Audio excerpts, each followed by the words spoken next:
Welcome to the Author's Edge radio show with Guy L. Freer and Bob Price. Now, their show airs nationwide on the My Genre Radio Network, Monday through Friday at 2 p.m. and 7 p.m. Each week on their show, they help authors create books that transform our lives and imaginations.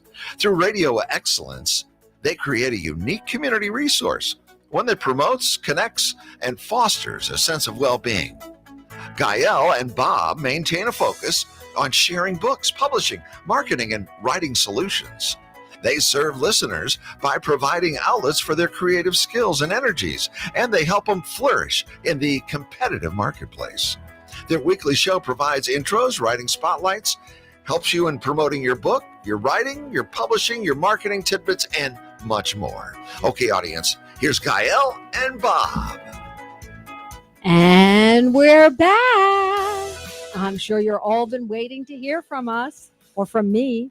Welcome to Author's Edge, where we engage in lively conversations with both emerging and seasoned writers, as well as publishers, songwriters, illustrators, and artists to explore the art of storytelling. Today, we're thrilled to be chatting with Antim Strauss. Welcome, Antim. How are you doing today? Doing great. It's sunny outside. It's a beautiful drive, and here we are. And before we dive in, let me share a little bit about Antim's background. Before becoming a full-time author, Antim spent 18 years in advertising, followed by 23 years as the co-founder and chief marketing officer for a new product development consultancy focused on the food industry. In college at the University of Kentucky, he majored in journalism. He also holds 2 U.S. patents. Many of his readers ask how an author can go from conspiracy to a humorous retelling of creation. He'll tell you he doesn't know, except to say each of these stories started with a what if. In new product development, his team always asks the question, what if? That question always started a new product assignment, and in his writing, always opens a scenario of events and some sort of a device that feeds a plot line. In creating Antim's Jeffrey Wine series of political thrillers, or a unique and playful take on the creation of the universe, he started with the question, what if? What if the fear of death caused using illegal drugs was as great as America's fear of spinach or Tylenol? And I remember that. When these products were found to be tainted. Or what if God was a little more human in creating the cosmos and made a few mistakes along the way? And what if Mrs. God, and I think I know who that might have been, like all partners, questioned certain decisions and stepped in to save the day? Always. Antim's career in new product development ingrained asking what if questions. He will also tell you his 40 plus years of marriage certainly provides a background for writing thrillers and making course corrections when needed. Absolutely. He started it. Antim will also claim he has fun in writing novels. In Camp David Conspiracy, he used musical lyrics to convey certain characters' thoughts. The Fixer character in both The Fixer and The Fixer Returns cites Shakespeare, which is a favorite of mine, by the way. And he even recreated a modern-day Jimmy Olsen of Superman fame. Antim will tell you each of his books have a certain relevancy to events of the day. Some will even argue they borderline on historical fiction or very near historical fiction. Welcome to our show, Tim. Well, thank you. First, I want to ask you, how did we go from Antim to Tim? Okay. My legal name is actually Antim, which was the name my mother gave me. She always wanted a Tim and didn't want a Timothy, but a Tim. And I'm named after my grandfather, who was Abe. And so somehow she put it all together into Antim. And I've only found that name one other place. It's was a Civil War general, I believe, for the South. Oh. And that was the only time I've seen it, other than some Greek names are very similar to it. Oh, okay. So let's first chat about your background in journalism. What made you want to go into journalism? I first got into journalism because I want to be able to write, because I figured if I could write, I could do anything.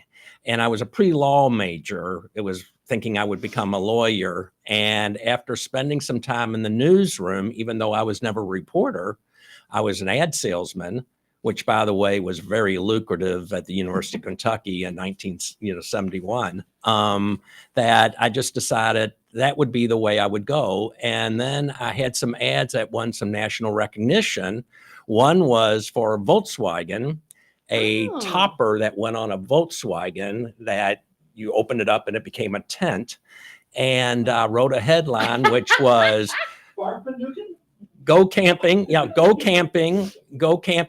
using your Volkswagen and stay on top of the bugs.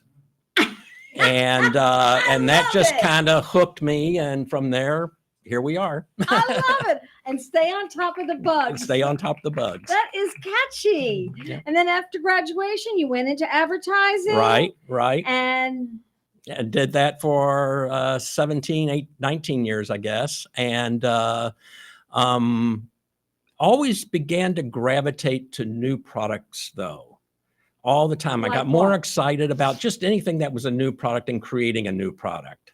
Making something up that did not exist before was always a passion that just was deep down inside. That's one reason I left law, as that it was just seemed too stifling to me.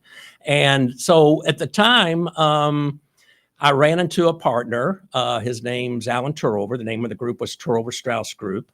And with one S. With one S on the end. He was a technologist, food technologist. I was a marketing guy, and somehow it all began to fall together. And then we had a former client from the old company who said, if you open your company, I will be your first client. So what was it? Hunt Wesson. As in Hunt Wesson oil and Hunt ketchup and all that. Yeah. Okay. So it all worked out, and 23 years later, we decided to retire. All right. And then you went into writing. Then I went into writing, which was always a passion. So did you write while you were working? Yeah. In fact, Camp David, is this it? Camp David? Camp David. I actually started that book in 1991. And I started the book after the Tylenol scares. And a couple of things came together at that time that kind of crystallized the story, the plot line. And it was a guy I was working with was a former cocaine addict. And he was going through the 12-step programs and that. And then you had the Tylenol scares and the spinach scares and Mad Cow and all that was coming along. Right. And you could just see from the food business, that business would go down the tubes for a while because people would stay away from them. And it just something clicked and said, I wonder if that happened in the drugs, illegal drugs, whether usage would really drop off. And you got to remember in 1991, it was the cocaine wars. It was, everything. Right. And Colombia was the center of it all. And so that's where the story came from. And out of that story, there were two key characters. One was the investigative reporter, Jeffrey Wines, and the other was the president of the United States, Robert S. Osborne. And Osborne is loosely modeled off of Bush 1. H.W. Bush. And so anyway, the two came together, and when you read the book, you'll find that the two of them become very interlaced with each other. And then there's a third character by the name of Dwight Jones, who is a go-getter yuppie, financial markets, who tries cocaine for the first time, becomes hooked, and takes the long spiral down. And that really is how that story is told, is through those three characters primarily. So what is the crux of it? I mean, The crux of it is that the U.S. government, the president, the attorney general, the head of the FBI, the head of the DEA are frustrated because they're trying to fight a war on drugs, but they're really not fighting a war on drugs. Every time they turn around, somebody is getting off because they're not tracking the money. The person is saying, even though I had a pound of cocaine in my car, it was all for personal use. There were all these things, and people were getting off. yeah, pound of cocaine for personal use. And so they created something called blueprinting, which was actually a way of putting a little DNA into every shipment of cocaine that they intercepted really, that would identify that brick. And then as it got cut up, they could track the drug as opposed to the money. And that became very effective. But then a rogue operator started tainting it with, you might call it fentanyl today. But then fentanyl wasn't very well known, and people start turning up dead. And so the whole thing becomes a chase trying to find out what's going on. The conspiracy is Camp David, because the president is involved in it very indirectly, but two of his very good friends are very involved in it. And Camp David came because it was all kind of comes together in an interview at Camp David. So how closely is it related to real historical events? This one is close in that we blame a lot of people for our fentanyl. Could it be that? Could it be coming up from the South, or could it be a rogue operator working with the government? Interesting. Yeah. And where did you get the information? How did you do your research? I did a lot of research on this. I mean, how's the research work with that? And that's kind of a carryover from my new product work. The research I did on this is interviewed everyone, talked to everyone from a public defender who most of his business was defending drug addicts, a lot of reading, a lot of talking to people. There was one academic book that was written on life inside a crack house. And it was very interesting because it talks about the barter system between the buffers, the women that hung out, and the drugs. It talks about the prime cut of a brick of cocaine. And just, you start, like any other research, you start collecting and reading all this stuff, but then you don't regurgitate it. You just kind of drop it into the story as you tell the story. And then I have an enforcer who, by the name of Luther, who ends up at a crack house that is now selling someone else's. He's a cartel enforcer selling another cartel stuff. And he makes it very clear that you do not want to go to war with the cartel. You will not live through it. And if you do, you'll be sorry that you did. And so the whole thing is interesting, but he also ends up in the conference room of the Washington Post, which is where Jeffrey Wines lives, saying, we're not tainting these drugs. Something else is going on here, because we would never taint our own drugs. McDonald's is not going to taint Starbucks coffee. A movie theater, competitive theater is not going to start dropping bombs in there. So if you think we're doing this to our own product in our own category, it's not us, it's someone else. And that changes where Jeffrey Wines starts looking and investigating. It shifts the whole perspective. How did you come up with the name Jeffrey Wines? Actually, when I first saw when I saw that Jeffrey Wines, I thought it was wine, like a bottle of wine. No, it's Wines. It's actually named after a person I worked with in college on the school paper. The specific reason why you chose that? He fit. He fit the character. Did you ask him? I shared it with him. That wasn't his name, though. Oh, yeah. Now I do use real names in other places, but no, it's a totally made up name. Oh, okay. So when you started writing this, is there a specific method that you use with your writing? Yeah. If you want to call it a method, I'm what they call a pantser. Okay. And there are planners and there are pantsers. Planners outline everything, Right. and every tension point and all that. A pantser basically writes by the seat of their pants. And the way I do it, which really works well with the Jeffrey Wines, because he's an investigative reporter. Right. So he doesn't know everything up front. It kind of reveals itself to him. So that really plays well into taking a pantser approach to the writing, in that he starts discovering these links and these stories and the collaborations and all that. So it becomes very, very interesting. The other side of it too is I've never been one to outline. As soon as I do that, I freeze up. Why I is can't that? think of that next thought. I just don't. My mind doesn't work that way. So what That's I find is interesting. when I sit down, when I wake up in the morning, and sometimes it's 5 o'clock in the morning, sometimes a little earlier, is 5 o'clock in the morning? Yeah, I will sit down. I will Good make a pot of gracious. coffee. I will sit down and I will just start typing. Okay. Uh-huh. And that's where the ideas start to flow. It's one foot in front of the other, and the ideas start to flow out of that, and the stories come together. That's not to say it's the final draft. What you find when you write that way is you have to go back and do what I call tightening the rope. Okay. Which is where you start finding those things that aren't making sense. Okay. And so you need to get those out of there where the continuity isn't quite where it needs to be. And so you do that. And sometimes you have to rewrite a chapter or two, but I just find that it makes it more interesting. And what's interesting about that as well is Paul McSorley, who has read these 2 books, for the audio books, he doesn't read ahead either.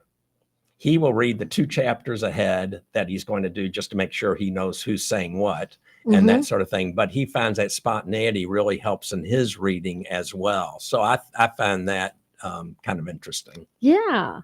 You are listening to Antim Strauss chatting about his books, the Jeffrey Wines series, on the Author's Edge, coming to you weekly on Saturdays at 8 a.m. and Sunday at 7 a.m.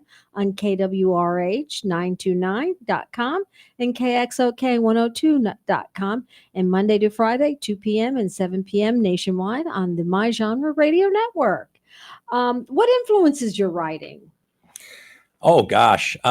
So when I was doing my day job in new product development, all of our clients were out of town. So I spent a ton of time traveling on airplanes, and you can't travel on an airplane without a book. You just can't. Now, absolutely. The problem was I was really into, big, thick biographies, and it's a little easier now to carry a Kindle with you, but you would have that. So I've read all kinds of biographies over time. So you begin to get the feel for characters that way based on real people. I also, read a lot of Tom Clancy and Ludlum and those guys. So you start getting a sense for the way a thriller, mystery goes together. And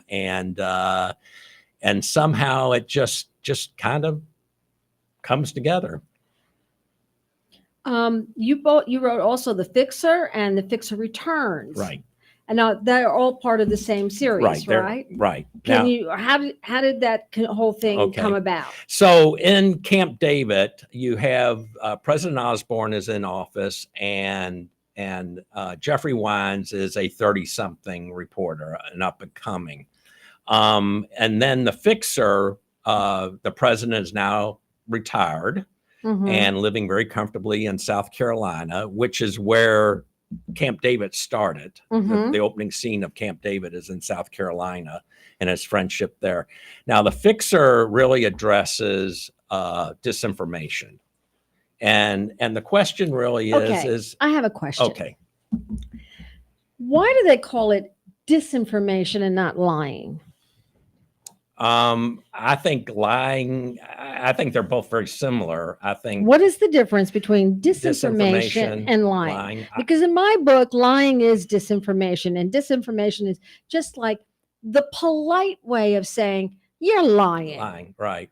Yeah. So why do we use disinformation? Well, disinformation is put out, and lying is is lying as an individual telling it. So if you're hearing a candidate not telling things that they know are untrue, that's out and out lying. If this campaign is putting out information, It's disinformation. it's disinformation. Okay. All right. Okay. Keep going. So, I just had to ask. So the question, when I was writing this, and the idea for book 2, and the whole idea of doing the series with Jeffrey Wines, was what would be something that people don't totally understand or question, and how can you turn that into a near historical novel? Okay. And so one of the questions that keep coming up is, why is disinformation so believable? And one of the things that I attempted to do, and again, a ton of research going into it, was the reason it started and was so successful is your credible news agencies, newspapers, networks did not want to touch the story because they were fearing that they would be spreading the falsehood. Okay. So what happens if somebody says, "Oh, I just heard XYZ," and they go to Google, they find lots and lots and lots of reinforcing story that says this disinformation is true, and you find no rebuttal. Okay. And so during, for instance, the 2016 election, that was pretty much the status quo. University of Michigan did an incredible study of it. They took like I forget the number, 200 or so top misinformation stories out there. And they tracked back not only where they came from, because when you do it on the web, when it's on the web, you can track it back. Right. Okay. But they also found who were the consumers of the stories. And the first ones came to the conclusion that there really are 2 universes of news that people consume. There's the blue news and the red news, so to speak. There's the what we call the more credible news channels and newspapers, and then a lot of the web-based disinformation channels that are out there. Okay. And there is very little crossover between the 2. Okay. So you use the real names for the publishers and the executive editor of the Washington Post? Yeah, I did. And the Fixer and the Fixer Returns. So like I said, I'm a pantser. Okay. So when I'm writing and everything, and of course, if you're an editor, if you're a writer, a reporter, you're at some point going to be interfacing with the editors. And if you're really finding those big stories, and you remember the Watergate stories, okay, you don't know who the Metro editor was. You just know Ben Bradley, the executive editor, and you know the owner of the paper, Catherine Graham. Okay, but you don't think of that. Well, that's the same thing. So you rifle the storyline right up to the top, which is the CEO, publisher, and the exec editors and everything. So I just, as I was introducing them into it, I said, well, let's find out who these folks are. Let's find out who these folks are. And when I start reading Fred Ryan's bio, I go, my God, I can't make this stuff up. He was in Reagan's. He was an assistant chief of staff in the Reagan administration. He was co-founder of Politico, the online Politico, and he was made Jeff Bezos head of his Washington Post when he bought it. You can't make that up, because then you can start introducing that character into some of those past things that start offering more texture and more context to the story that you're actually telling and here. More validity. So yeah, absolutely. And so you used it. Absolutely. That's the 3rd time. So that is, I got really excited about it, even to the point when my daughter read the book. She wanted to know where the names came from, and she goes, "My God, you're using the real name. Can you get by with that?" I said, "I don't believe I'm slandering him."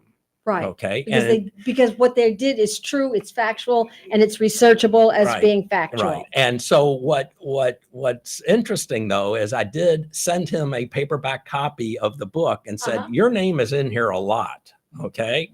And everything. What I didn't realize is, unlike the Supreme Court, most reporters are not allowed to take any sort of form of gift money or anything else. And that book basically came back, even though I sent it registered. They are not allowed to take any gifts. So whether he read it, leafed through it, went back and bought it on his own, I don't know, but I haven't been sued. So, okay. All right. Okay. Until today. Yeah. We are going to go to commercial. Are you an author, publisher, editor, illustrator, songwriter, or artist looking to expand your reach? Advertise on Author's Edge to connect with passionate readers and industry insiders. With engaging interviews, reviews, and discussions, your book will shine. Why choose us? Reach thousands of book lovers, boost sales and visibility, targeted, impactful ads, and trusted host endorsements.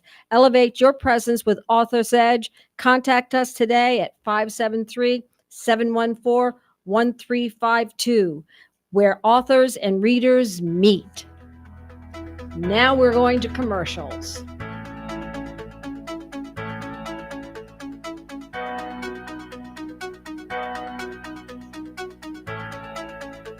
El Potro Restaurant and Market, located at 6920 Manchester Avenue, 1 block east of McCausland, offers the finest variety of Mexican and Central American groceries and goods. El Potro Restaurant serves authentic Mexican and Central American cuisine, including daily specials, not to mention the best horchata and tastiest margaritas in St. Louis. Open 7 days a week. El Potro, 6920 Manchester Avenue, 1 block east of McCausland. The United States has a strong tradition of welcoming newcomers and refugees. The Welcome Corps is a new service opportunity for Americans inspired to welcome those seeking freedom and safety, and in turn help strengthen their own communities. Welcome Corps is a public-private partnership that is inspired by what Americans represent to so many around the world, a beacon of hope and refuge. All it takes is a helping hand. Are you ready to learn more? Contact the International Institute of St. Louis at info@iistl.org or call 314-773-9090. That's info@iistl.org or call 314-773-9090. In 1857, the Dred Scott decision was a major legal event and catalyst that contributed to the Civil War. The decision declared that Dred Scott could not be free because he was not a citizen. The 14th Amendment, also called the Dred Scott Amendment, granted citizenship to all born or naturalized here in our country and was intended to overturn the U.S. Supreme Court decision on July 9, 1868. The Dred Scott Heritage Foundation is requesting a commemorative stamp to be issued from the U.S. Postal Service to recognize and remember the heritage of this amendment by issuing a stamp with the likeness of the man Dred Scott. But we need your support and the support of thousands of people who would like to see this happen. To achieve this goal, we ask you to download, sign, and share the one-page petition with others. To find the petition, please go to dredscottlives.org and click on the Dred Scott Petition Drive on the right side of the page. All right. We are back, and we are talking to Antim Strauss, chatting with his books, the Jeffrey Wine series on the Author's Edge, coming to you weekly on Saturdays at 8 a.m. and Sunday at 7 a.m. on KWRH929.com and KXOK102.com.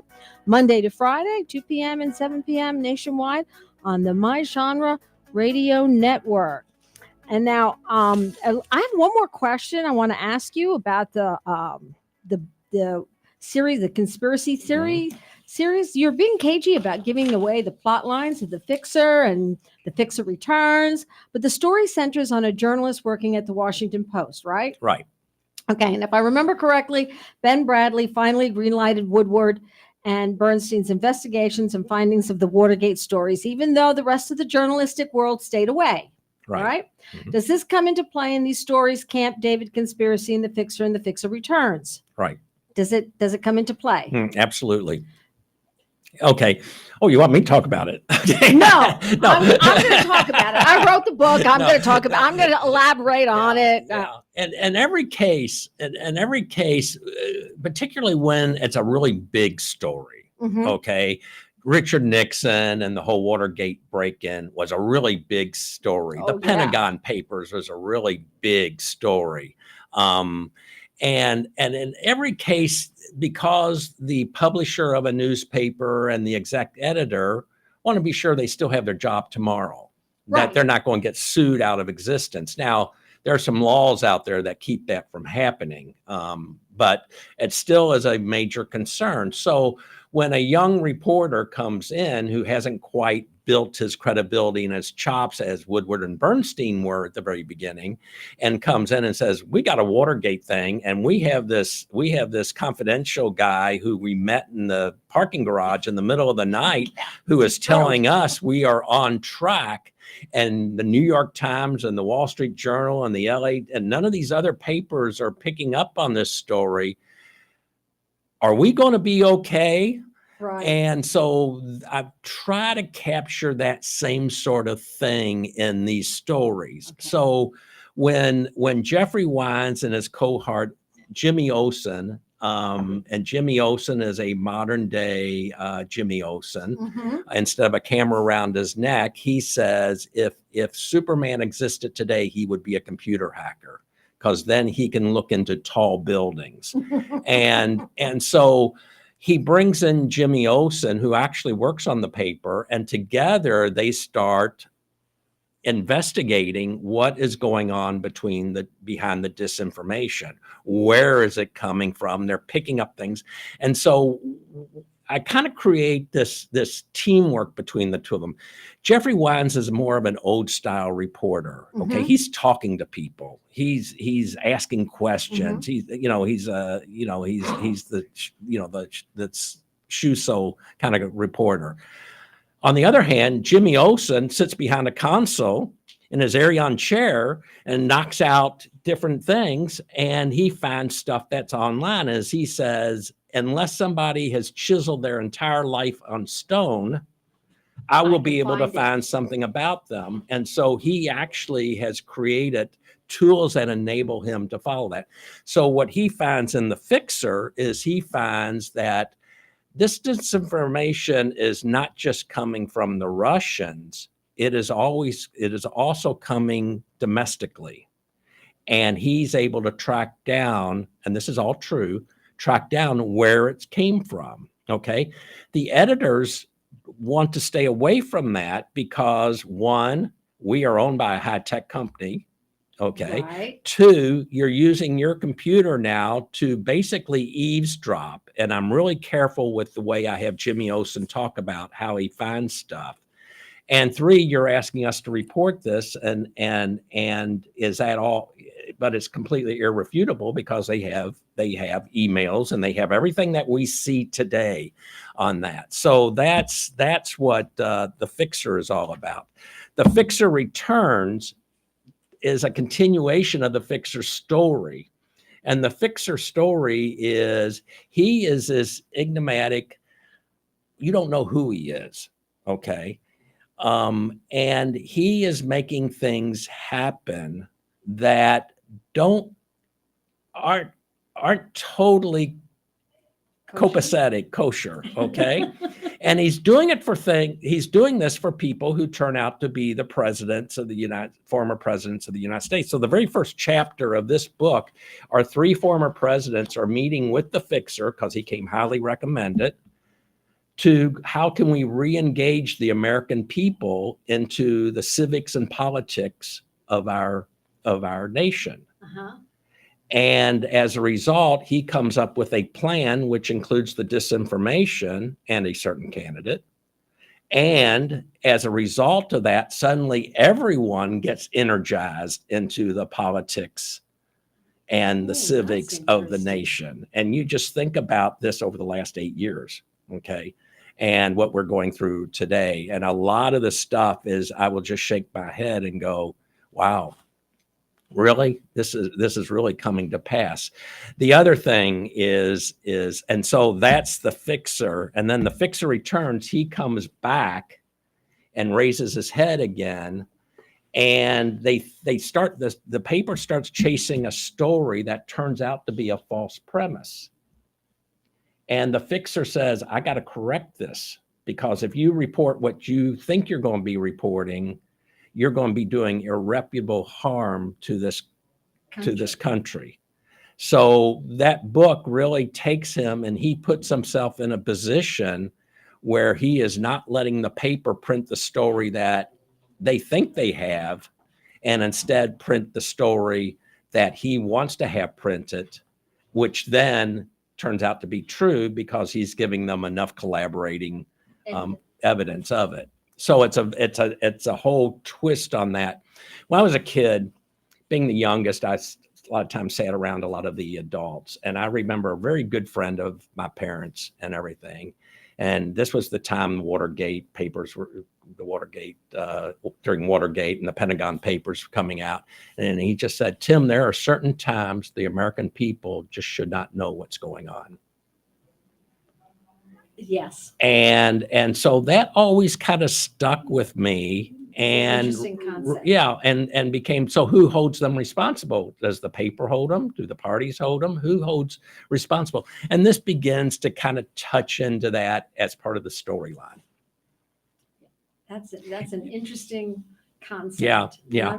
We could have a whole show on just that concept all by itself. And I am being cagey because if I give away one thing, then a lot of other things really begin to. Yeah, and you give away the story. And then give away who's the going to buy story. the book? Right. Well, and we want everyone and to my buy wife the has book. already bought the book, so yeah. She knows the story? Yeah, I think so. And there are other characters in the Jeffrey Wine series you would like to mention. Yeah, I mentioned a couple of them on Camp David, and I mentioned the editors of the Washington Post, and I mentioned Jimmy Olsen on that. The fixer himself is not only is his name on the book, he really is quite interesting because I will say that he is the character that quotes Shakespeare throughout. Oh. And there's a scene in the book where you begin to understand why he does that. As he said, there are very few people who can enjoy reading Goethe in German, Goethe in German, read Shakespeare in English, and whoever the French would be, you would know better. Yeah, there you go. And he is this kind of enigmatic, well-read, and he does it for a very specific reason. He's a spy, but he says it occupies the mind, because if the mind is not occupied, the body's going to want to do something. And when it does something, that's when you get in trouble. Oh. So it's kind of a interesting way that he speaks, and he's always. I have a funny feeling I'm going to be running out and buying that book real quick. I know the author. He might even sign and give you a signed copy. Yeah. Oh, yeah. yum. Oh, goody. Well, besides those 3 books, you also have another book that I do want to spend some time talking about. And that is How Mrs. God and I Created the Universe. And if I'm not mistaken, it's what would happen if astrophysicist Neil deGrasse Tyson and comic Mel Brooks collaborated on the retelling Genesis story of creation. It might be something as hilariously charming and informative as How Mrs. God and I Created the Universe. So, can you tell us, how about why did you why did you want? Use your words, okay. Gael. Where did it come from? Where did it come from? Yeah, okay. So it really was a merging of a lot of things, but the very first idea for the book came from, I'm married for almost 50 years and have 2 daughters. Mm-hmm. Now I'm a guy. And I'm not colorblind, but I do like mixing my greens in my wardrobe. Okay. Olive green slacks, bright green shirt, whatever. I don't do that. They never let me. And I would always say to them. That's like, I dress my husband. Okay. And very well, I might add. Yes. And he's a cute guy. And so I would always say. Oh, and I have a story later. I'll tell you the story of our first date. Okay. I would always say to them, well, if God didn't want me to mix greens, he would not have made all these greens. And so that was where the whole basic idea came from for the book, is to be it's a satire. It's meant to be funny. It's not meant to be theological or anything like that. It's just meant to give a different take. So that was one thing. The second thing, I spent a career in new product development. Well, what's the ultimate new product?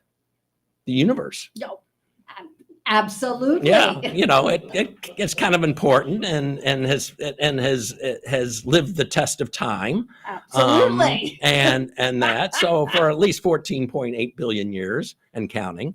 So that was part of it. And then the third part is every once in a while you'll come across, the female God, Mrs. God. Mrs. God. And that. And so you and your husband, my wife and I, we look at things very different. Okay. That's where that book was. It where women are from Venus and men are from Mars. Right. That's where that came from. Exactly that. And so all of this came together. So I told you I was a pantser. So I'm sitting down and the book opens up. Hi, God here. Where have I been for the last 14 billion years? You miss me, that sort of thing. But anyway, there was a line that just I typed out and I said, the universe as you know it was not my first rodeo, which I thought was a really funny line. It's a funny line. But what it begs is, okay, so what was your first rodeo? Okay. And so came out and devised this universe in a box. Our universe, which he calls universe 2.0, is endless. Okay. And it's built on small worlds and merry-go-rounds. And that was Mrs. God's vision. Like guys, they keep things in boxes. Okay. And so he put the universe in a box and it was perfection. Nothing changed. It was totally self-surviving, all that. And Mrs. God said, no, that's really boring. We need some conflict and we need other stuff going on. A little drama, a lot of drama. So they came up with small worlds and merry-go-round, which when you think about all the stars and and the solar systems and all that. So the whole thing basically grew from there. And so why did God create mosquitoes? To feed the frogs. Oh, okay. Yeah, which was a problem. Okay, and the problem because was, I'll tell you, those mosquitoes really are annoying. Yeah, and so were dinosaurs. But I love dinosaurs. Yeah, but the problem was that dinosaurs never cooked their own food, and Mrs. God found that repulsive. Because throughout this whole thing, she's working on a book called Mastering the Art of French Cooking. And what she's really doing is she's guiding humanity. Okay. She's guiding humanity forward. So she's saying these dinosaurs, they just, it's just hoof to mouth. It just, they taste just like chicken. Yes. But they're not preparing anything. So she waved her hand and an asteroid hit the earth. And the next thing you know, all these little mammals began to grow up and out of it came us. And so that's the story of it. And so it uses true physics, science in it, even to the point that when he creates the sun, this is the funny part about being a pantser. Okay, I didn't take physics. Okay, so I don't really know how the sun works. And you read it and you go, well, basically hydrogen gets compressed to the point it becomes helium. Helium? You cannot give that up. That is a funny situation. So God is now creating the first sun, what he called his giant sphere of light. Right. And everything. But it's putting out all this helium. So as he's describing this to Mrs. God, he's got a helium-induced voice. Helium. And she wants to know, well, that's all very nice and everything, but what happened to your voice? So it kind of goes on from there. Yeah. How do you think readers will see the book of Genesis differently after reading this book? I think they will laugh all through the reading of the first book of creation. How do you balance the humor with this? I mean, okay, how did you get this to be so funny? It's in the mind of the beholder. I think it's hilarious. Some people take it too seriously. Do they really? Oh yeah, some people read it and said you're making fun of God, and the point is quite the opposite. The point is God, the old saying, feed a man, he won't be hungry for a day. Teach him how to fish and he'll never be hungry. Mm-hmm. Okay. Well, it's the same thing is what God created in this book because he did everything by hand, Mm-hmm. which I call GMO, God made objects. Okay. And Mrs. God wanted non-GMO, non-God made. So can't you come up with four laws of physics that will allow everything to be created? So he created, because no one can figure out how gravity, electromagnetic, and the attraction ever came to be.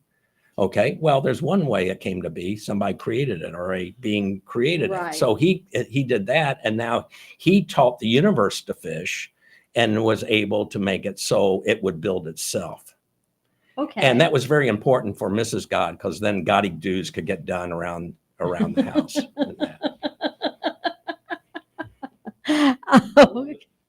How do you focus on God's surprise when things actually work?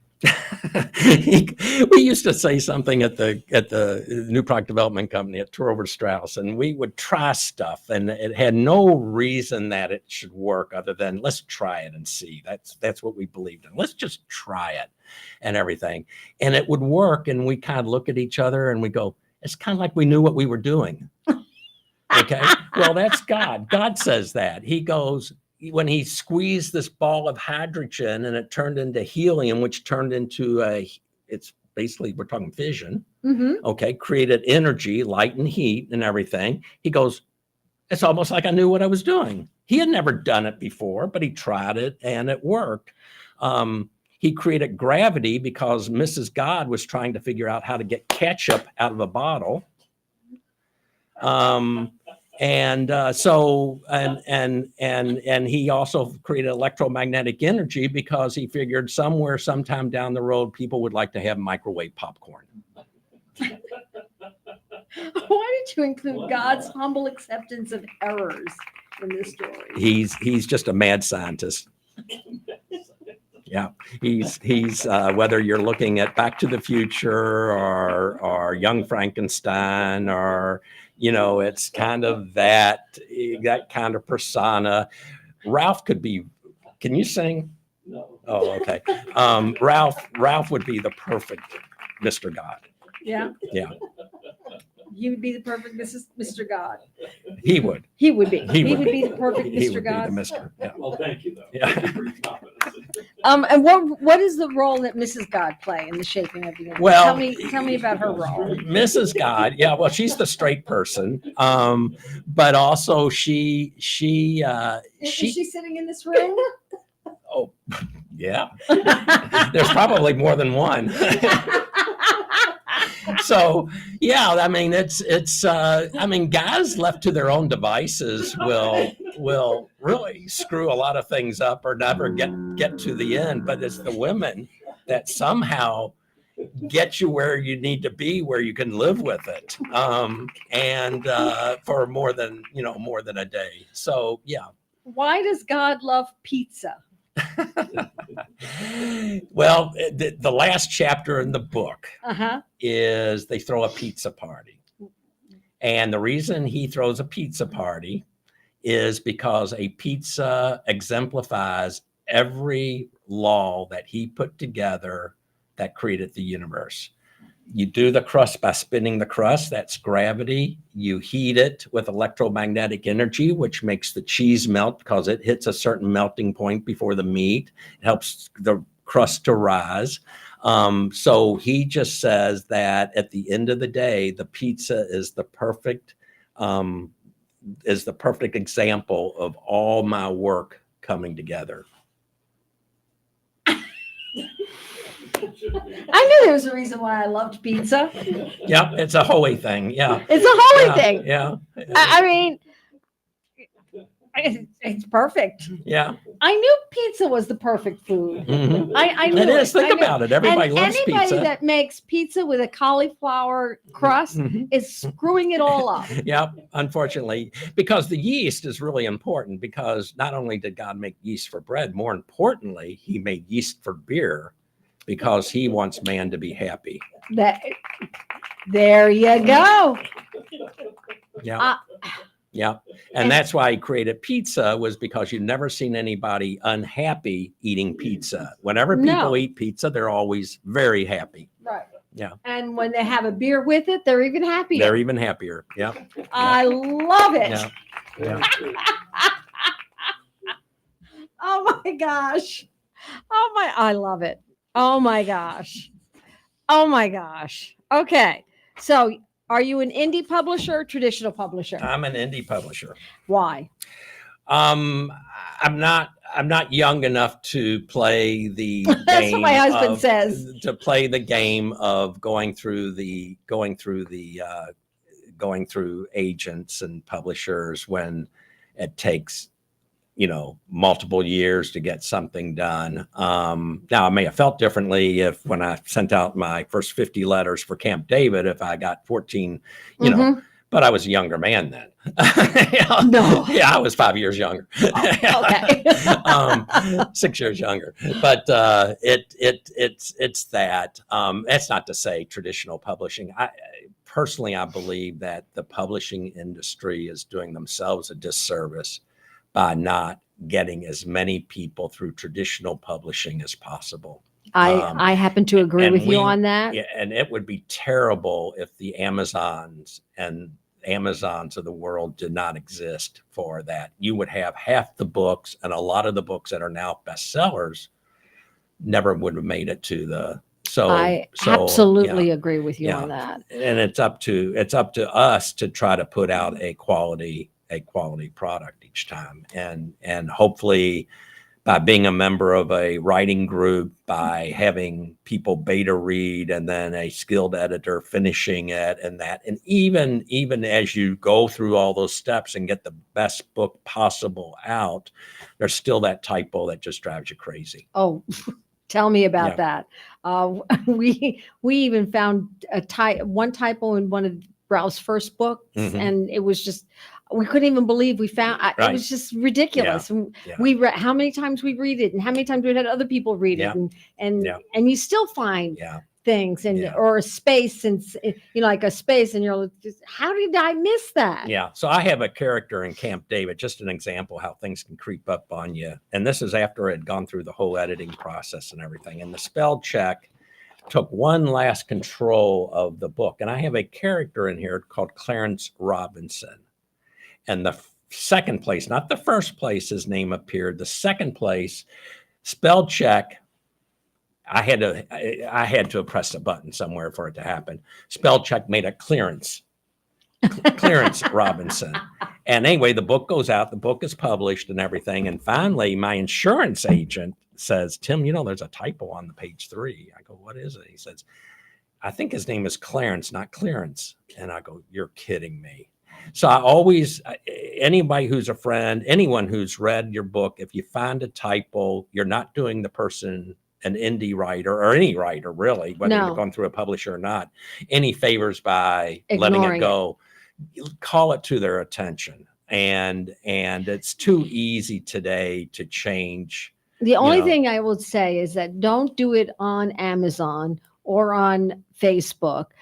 Give them, private message them exactly. and say, listen, did you know on page 3, Clarence is Clarence, and please get, just let them know, but let them know privately. Exactly. Yeah. You see some reviews. I've been thankful that I haven't had any like that, but you'll see some where people are just brutal, and it's just, and there's no reason for that. I mean, if you really, truly do not like a book, that's okay. Yeah. Don't say anything. Yeah. So I always try to do that.